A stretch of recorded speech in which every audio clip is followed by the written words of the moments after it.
plantar fascia अथवा चाहिँ achilles tendon तिर pain discomfort experience गर्नुभएको छ भने यो एक्सरसाइजहरु ट्राई गर्नुहोस्. Hopefully this will help alleviate symptoms while you're progressing and recovering from current symptoms है. र किन त्यो इश्यूजहरु हुन सक्छ भन्दाखेरि there could be number of factors and some of them might be because तपाईको चाहिँ overall physical activity all of a sudden spike भएर गएको छ, overall training volume चाहिँ increase भएको छ.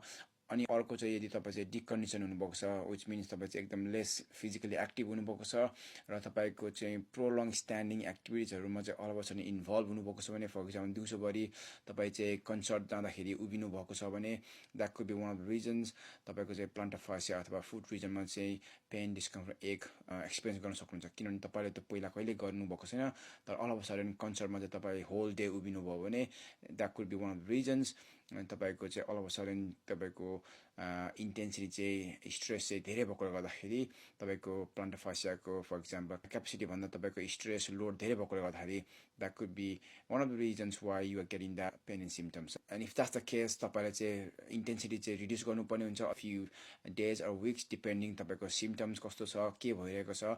At the same time while you're resting and recovering तपाईले चाहिँ स्ट्रेन्थ एक्सरसाइजहरु गर्नुपर्ने हुन्छ so that तपाईको चाहिँ त्यो एरियाजहरुलाई सपोर्ट गर्ने मसल्सहरु चाहिँ स्ट्रङ हुनुपर्ने हुन्छ.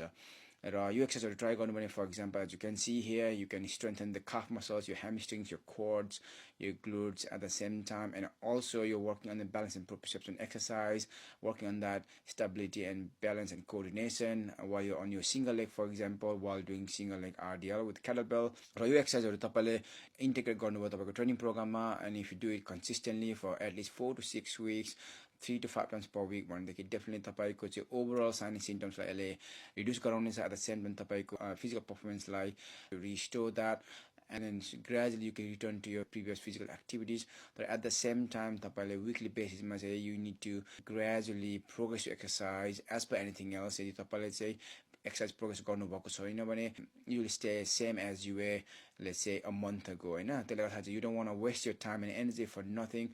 So as a progression तपाईले चाहिँ last week को भन्दा your week for example 5% ले weight increase गर्नुहोस् as a guideline. And that's how you can safely progress your training overall so that you're not doing too much too soon, and hopefully it will also reduce the risk of future injuries around the same area.